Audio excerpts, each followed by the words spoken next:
Wa alaikum assalam wa rahmatullahi wa barakatuh. All right, so we have the shuyukh here. We want to keep this a very engaging kind of format here. So the difference from, mashallah, having that opportunity to listen to an extended lecture, this is your chance, getting right to what are the core issues, inshallah, that you feel you're facing here. What are some of the questions that you have for the shuyukh that are here, that you came out to listen to?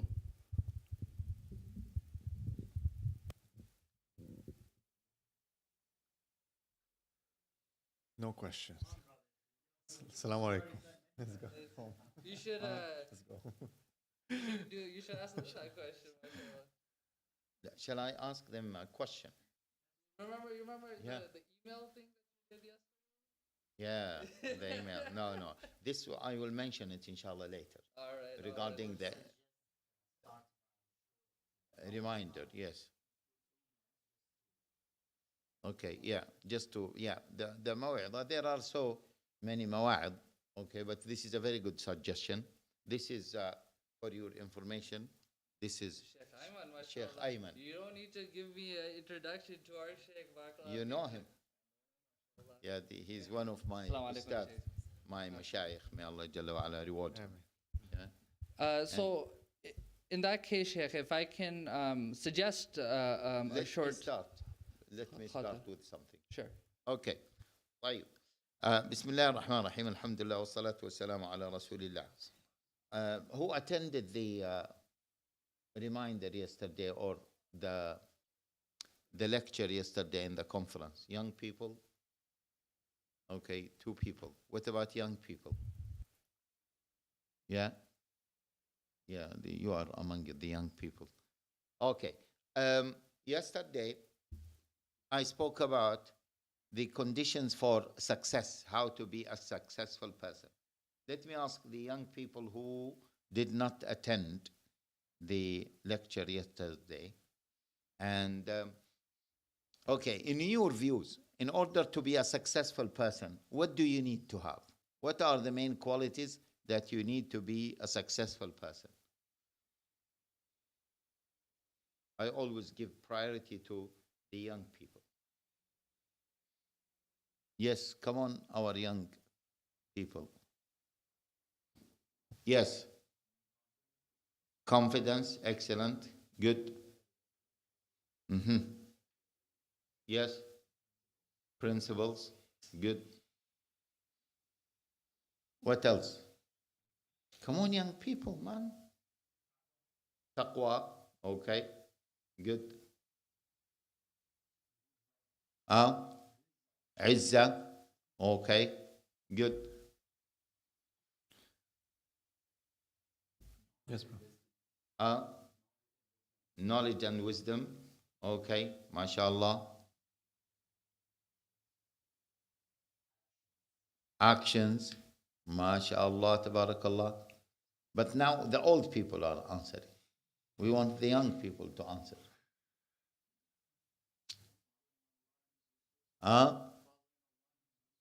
Following Allah and the Prophet sallallahu alaihi wasallam. Okay, what about just in general, success in general? Yeah, success in general. What are the main qualities to be successful people?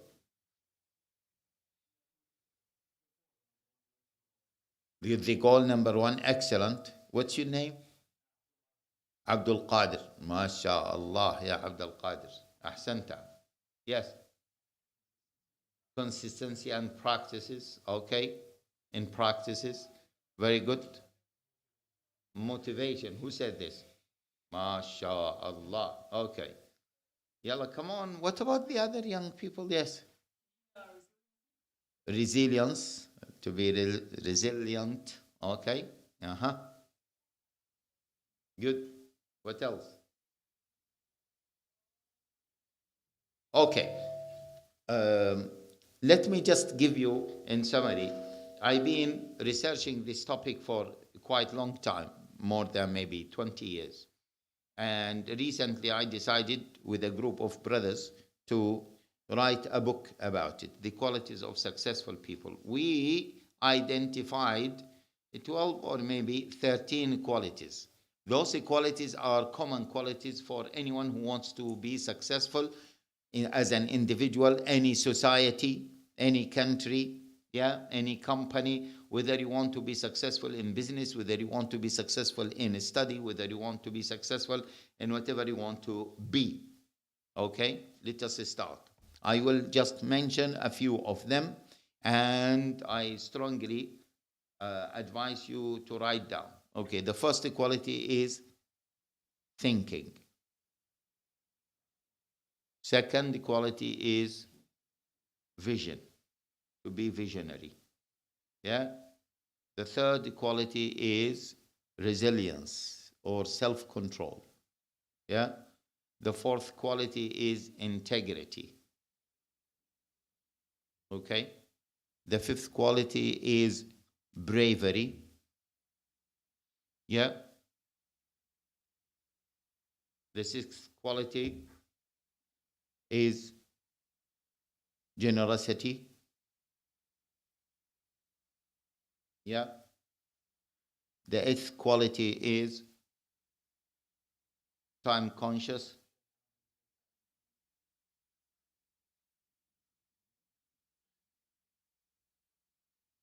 Yeah, alhamdulillah. See Sheikh Jibril, the brothers are following. MashaAllah. So, what is it? The seventh quality. The seventh quality was what? Time conscious. Okay? Time conscious. Eighth quality is humbleness. Yeah.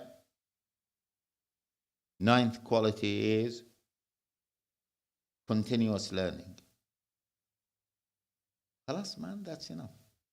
Right? There are three more qualities I forgot.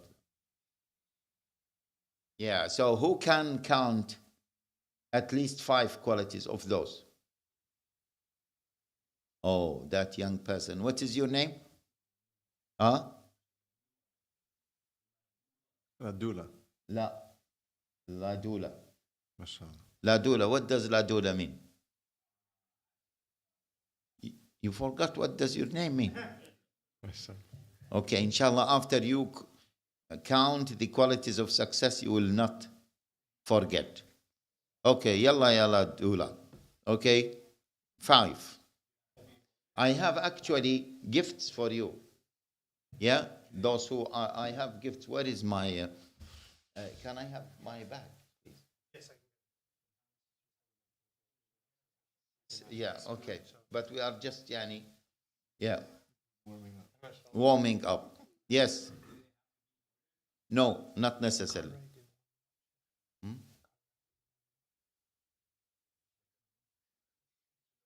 Okay. Yes. Inshallah. Integrity, generosity, time conscious, humbleness, bravery. Oh, Wallahi, mashallah. Mashallah. What do you think? How much he deserves out of 10? 10. What do you think, guys? How much he deserves? 10. Okay. MashaAllah, tabarakallah. Okay.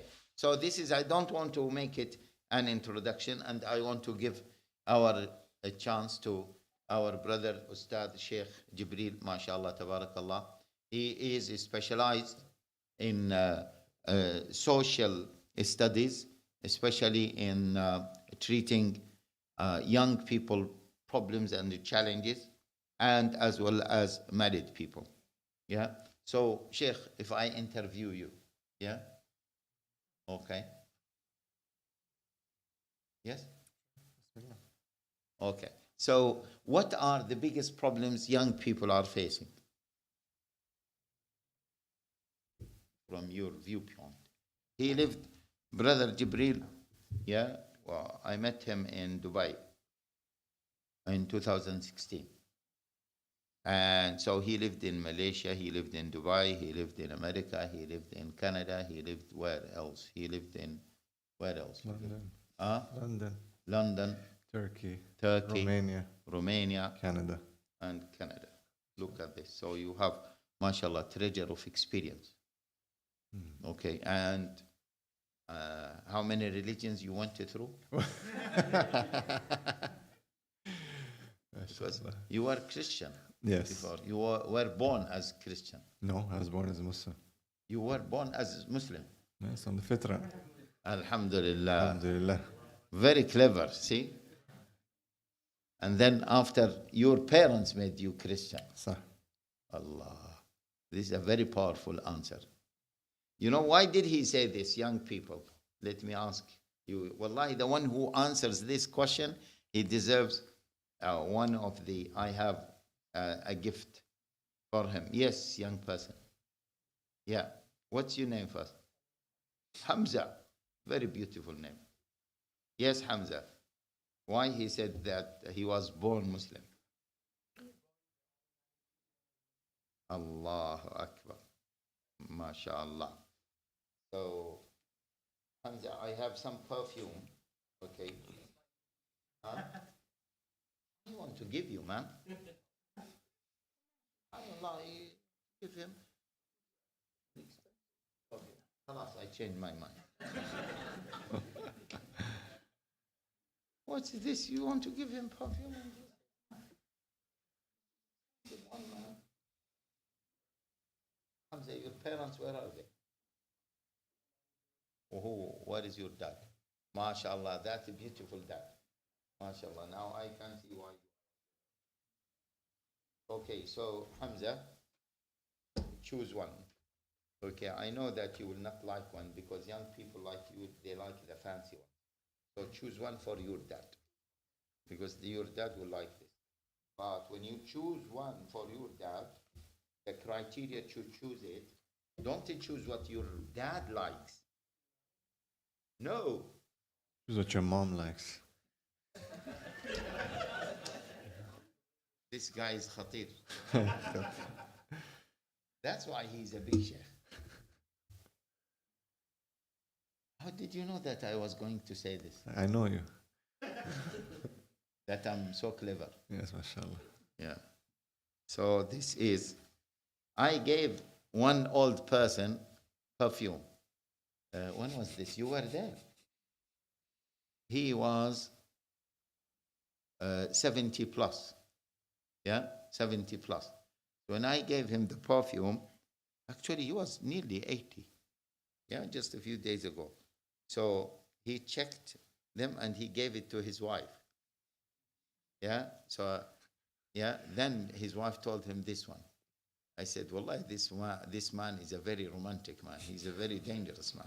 Because when he puts perfume, he's not putting for himself. He's putting for his wife or for his children. And the most important one is his wife. So if his wife doesn't like it, yeah. So Hamza, yeah, choose one. I gave you the criteria to choose. Okay, so Sheikh Gabriel, yeah. طيب, Bismillah, Alhamdulillah, wassalatu wassalamu ala Rasulillah. Based on my experience, some of the main problems across the world consistently are right now loss of iman, which connects to depression, loss of identity, especially for Western communities, second generation Muslims, third generation, issues related to addiction, social media, pornography, issues related to what we call SSA, same-sex attraction. They're big. Problems with getting married, difficulties in getting married, finding the right spouse, problems with maintaining a marriage. Right? Usually within the first year of marriage, problems start happening. Divorce rates are what, like I think in the community right now, up close to 50%.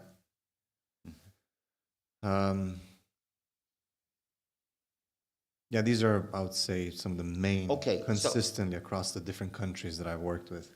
Good. If I may ask you, by the way, sisters, they can ask any question if they want. How are they going? They can tap on the microphone. So sisters, tap on the microphone like this. and then they can ask.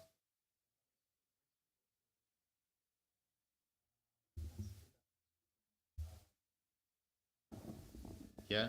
So, but are we going to hear them when they tap on the mic? Is there any way that they can? Okay, sisters, anyway, feel free to ask any question, to interject, to agree, to disagree. Yes? Okay, and we want to make it this an interactive session. So please, brothers, yeah, and sisters there, please ask any question at any moment, interject the speakers. Don't give that much yani. You know, some people respect the speakers.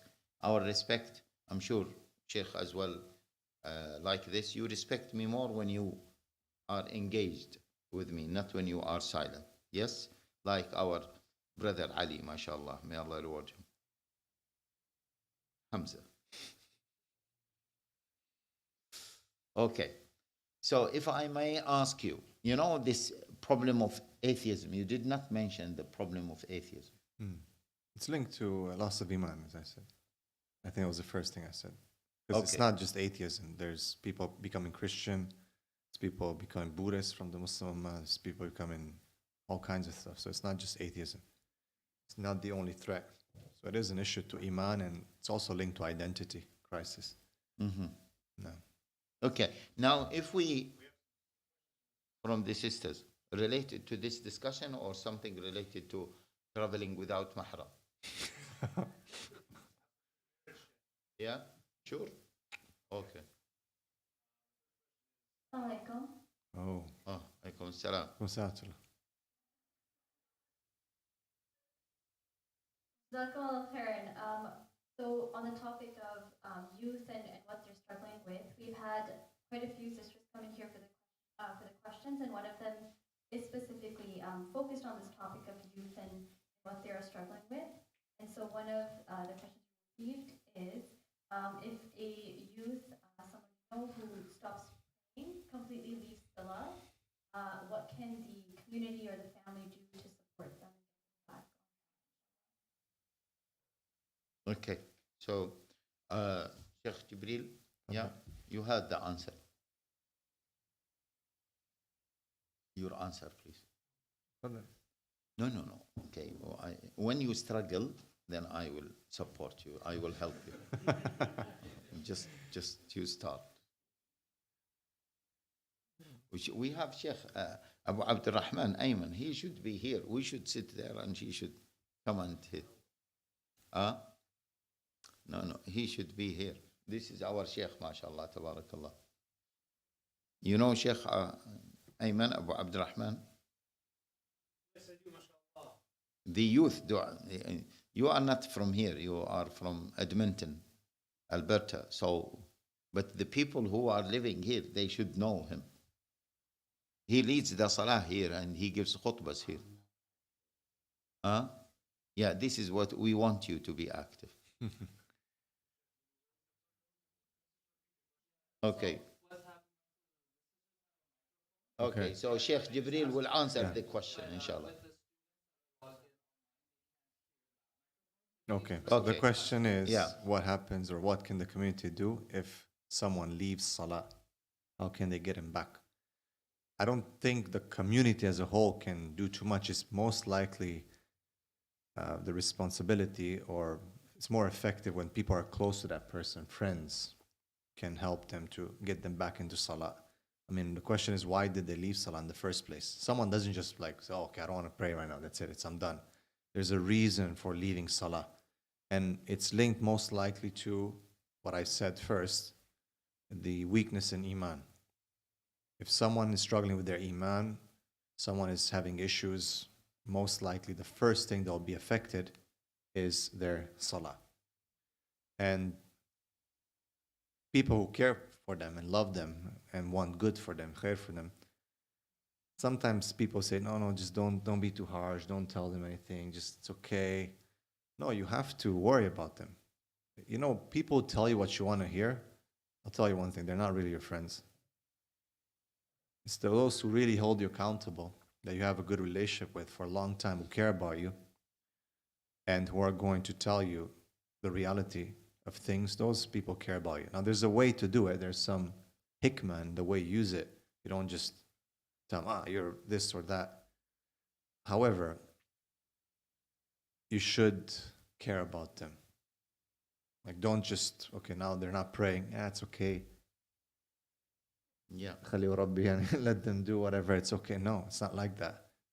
If you care about them, if they're really your friend, then you will do whatever it takes and give them da'wah to bring them back to salah. Okay? Whatever it takes that is within the halal means to bring them back to salah, to remind them, to help them and support them. No. Okay. If I may add. Yeah? Shall I add something? Fadal. Even if you say don't add, I will still add something. Yeah? Is that okay? It's okay. Actually, the community can do a lot to help our youngsters and to help individuals to stick to their deen and to come back to salah. Of course, it is a long subject, but I will just give a few tips.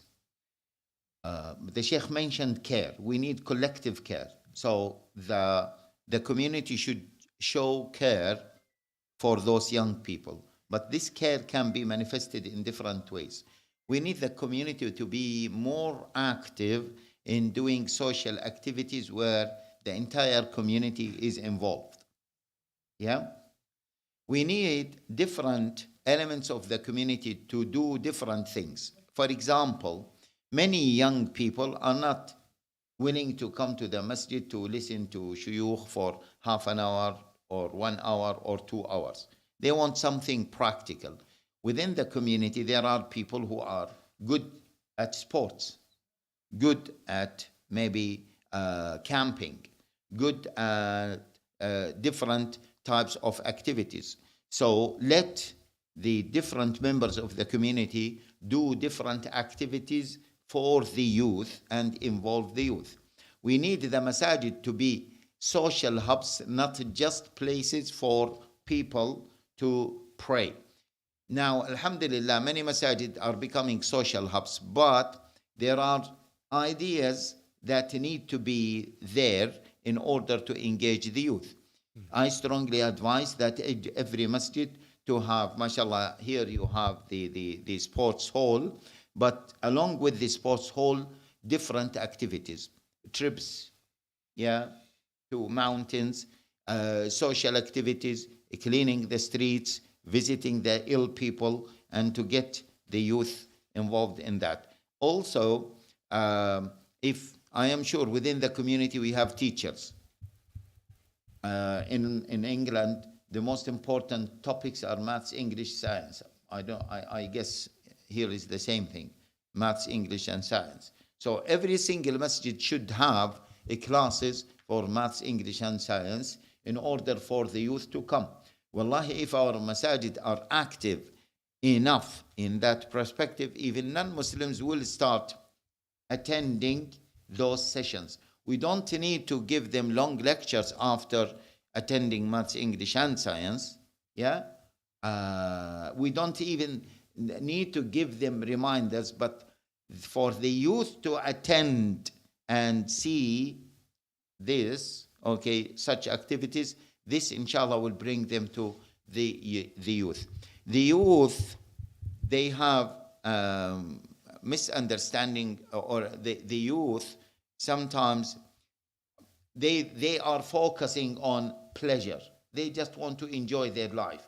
And they think that by practicing the deen, you are not going to enjoy your life. And then when they see non-Muslims, doing whatever they are doing, they think that they are enjoying their life. So they want to be like them, enjoying their life.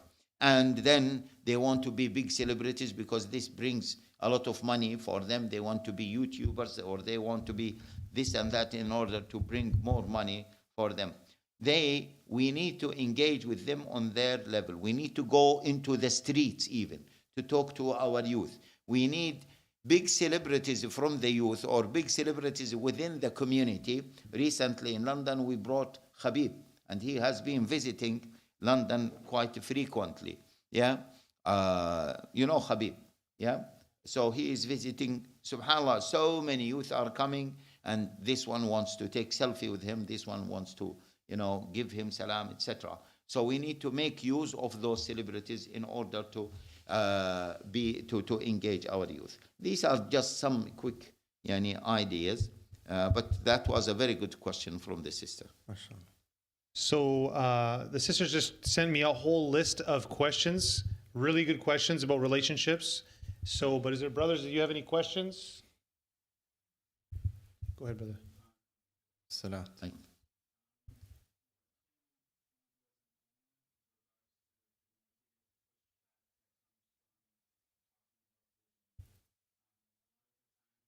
Talking about Ta'addud.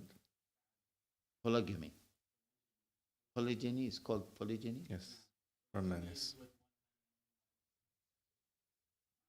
And polygamy, what is polygamy?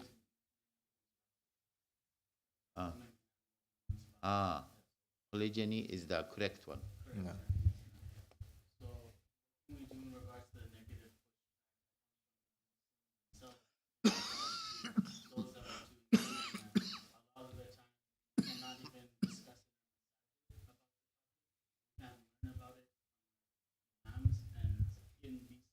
Yeah. Okay. Jazakallah khair. What I'm just How gonna old repeat, are you? I'm just going to repeat the question just so that the Yeah, online no, can hear. just a minute. Okay. Yeah. Man, I know how to handle the things. Allahu Akbar, Sheikh, mashallah. How old are you, brother? 32. And you are engaged in this called polygyny. Khalas, inshallah, we'll talk about it, inshallah. Yeah? So, we'll talk about it, right, at the right time. This brother, you have a question? Uh-huh. Yes.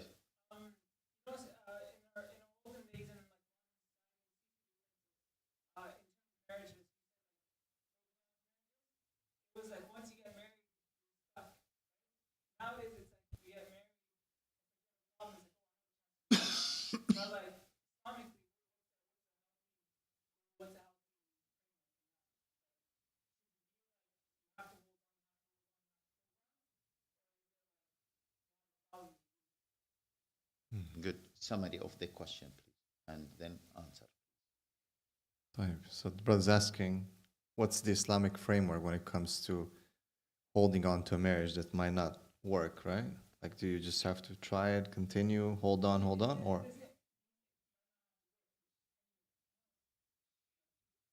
Well, marriage is obviously the foundation of our ummah. Basically, the family is part of the foundation of our ummah. But the individual, good man and a good woman, come together, they have a family, they have good children, and that put together basically comes or constructs the ummah. I think what's happening today is that we start from a very negative position. We're always scared about marriage because we hear so many stories and we see so many problems. Of course, they love to highlight problems, right? In the news, on social media, problems. They're really attractive. People love to hear mashakil, issues. It's interesting. Give someone a lecture about a reminder or something about Allah subhanahu wa ta'ala. You have 100 people, 20 people, whatever. Give someone a debate or some problem, oh man, thousands will come. So when it comes to marriage, I think people start from the wrong position. People already think, oh, what if I'm going to fail, or something's going to go wrong, or I got to be ready. No, you should start. Of course, you have to always be careful with whatever you're doing in your life, but you should wish good. We should think positive, as Allah subhanahu wa ta'ala teaches us. And He says in the Hadith Qudsi, "Ana inna dhanni abdi bih." I am as my servant thinks of me. I don't know if we even understand how positive that is when it comes to our deen. Like we should think khair and goodness of Allah subhanahu wa ta'ala. Not that, okay, things are going to go wrong, everything's going to go bad. Should I hold on to the marriage? So we should start from a positive perspective, always. Like people used to look up and look forward to getting married. Today, you're talking about marriage, like, a'udhu billah. Right? People run away. People don't want to get married anymore. So we should start positive. However, as you move in life, you're going to have issues. We see throughout the Qur'an, the Anbiya of Allah subhanahu wa ta'ala have had issues with their families. We see Lut alayhi salam having problems with his wife. We see Nuh alayhi salam with his son, with his wife. We see throughout the Qur'an these examples. There will be problems. Sometimes depending on what the outcomes are. You have to make it work out. People just throw in the towel today. That's it, we're done. Smallest problem, we're done. Yet sometimes it becomes so toxic that it's better to just move apart and just go your own way. You have to understand. That's why Allah subhanahu wa ta'ala revealed Surah Talaq and many of the injunctions in Surah Nisa and so on, to teach us how to deal with these problems. There will be problems. Life, this is not Jannah. This is not Jannah. So it all depends on the situation. However, I think the main objective is always to save the marriage and to protect the family union. Jazakallah khair. Allahu alam. Next question.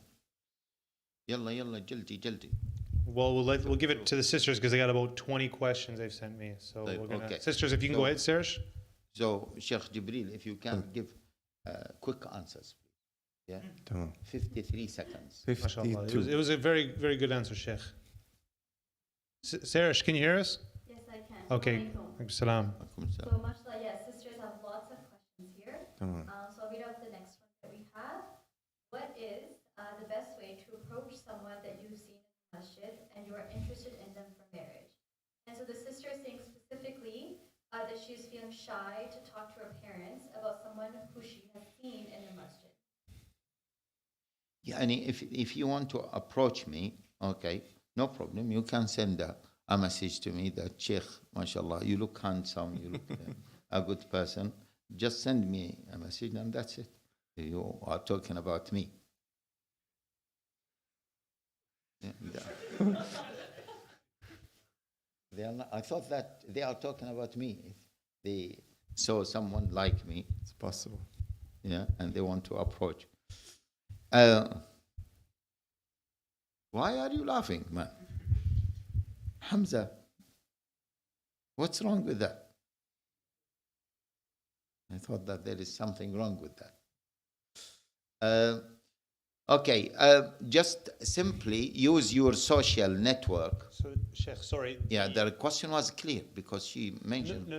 The sorry, one second. For So the students. Yes, online they can only hear the us, online. us three. Yeah. I thought that they can hear it if it is loud. No. Okay, so the question, the question from the sisters, they said, if one of the sisters, she saw you, Sheikh, and she is interested in getting married to you, how can she approach you?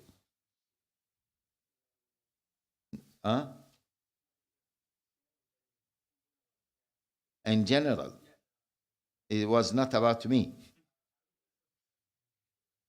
Maybe it was about me, but indirectly. Indirectly, she was talking about me. Anyway, so I said the answer is, okay, whether about me or others. Okay, for me it's easy. Just you can approach me directly by sending a simple message. Then I can, inshallah, handle it. But other than if it is someone else, use your social network, sister, such as your parents, first of all, the imam of the masjid, your friends, your aunties, uncles, family friends. Here, I would like to stress on that within Muslims, we have to have a bigger social network And this is one of the qualities of success. Actually, it is the one of the qualities of success is to have unity. And why, subhanallah, in Sharia, the Prophet ﷺ said, Silatul Rahim, maintaining the ties of kinship, increases the lifespan and increases your rizq. And it has been proven that if you have a bigger social network, you will be more successful. Yeah?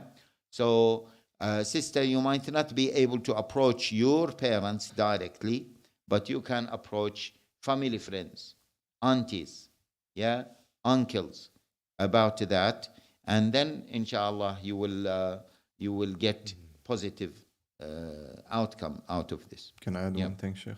Huh? If I add one advice, quick, No need, no need. 5 seconds. Oh. I would say find someone, a sister who's married, okay, who basically she can talk to her husband, the husband can go and talk to the brother. So, I mean, I'm sure one of the sisters is going to be married, one of your friends or extended network. Let her talk to her husband, let the husband go and, do the talking Wallahi, to the that brother. was a very good advice. It's true. Maybe better than my advice. May Allah reward you. Ameen. I should not have intended to stop you. Allah yarda. Jazakallah khair. Yeah. Okay. With the young people are not engaging. All sisters. Yeah, young people. We say.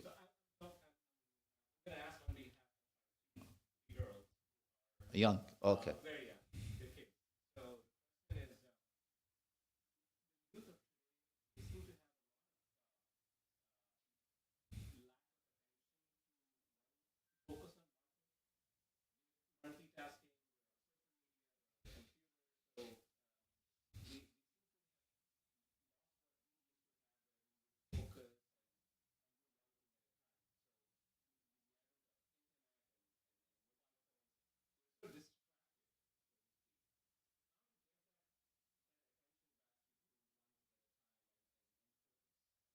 Okay.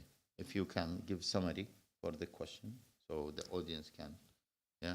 The brother's asking about the young generation today, as opposed to our generation. We used to have focus. We used to focus on one thing. Now they're multitasking due to technology, social media, and so on. How can they go back to focusing on one thing? Yeah. So the answer, please. It depends. Sometimes multitasking can be a skill. However, I think with regards to using technology and screens, there are a lot of studies right now that show that it does develop into ADHD, even in adults. That's a problem. So it's lack of attention. It's not about multitasking. I think people are just not able to focus on anything that's other than something that comes on a screen. So let's say a lecture like this. A lot of people fall asleep. Reading a book, a lot of people are not able to do it. Watch a video or a TikTok, yes. And even we've traced it that, I mean, for those of you who know YouTube, they used to have a 10-minute limit, 15. People used to watch longer lectures. Now you got shorts, right? You got stories. You got, what else is there? Reels. Why? It's because people don't have. When did this happen? When TikTok was introduced. TikTok was just, short bits. And this is kind of what knowledge has been reduced to. Like, people don't have the patience to and the focus to read a book or listen to something more extensive.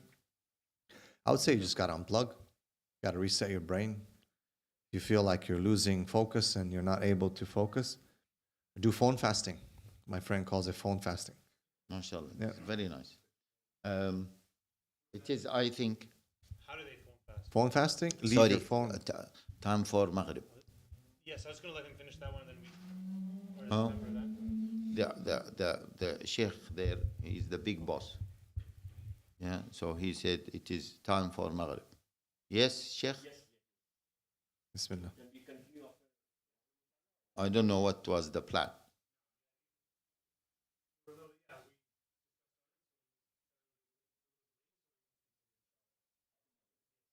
If the audience wanted this, we are in a democratic country, man.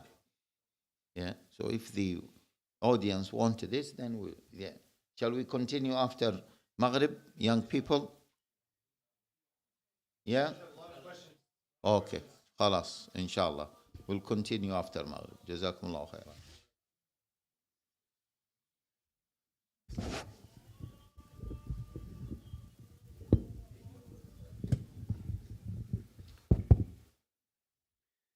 الله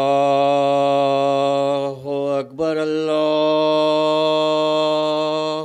أكبر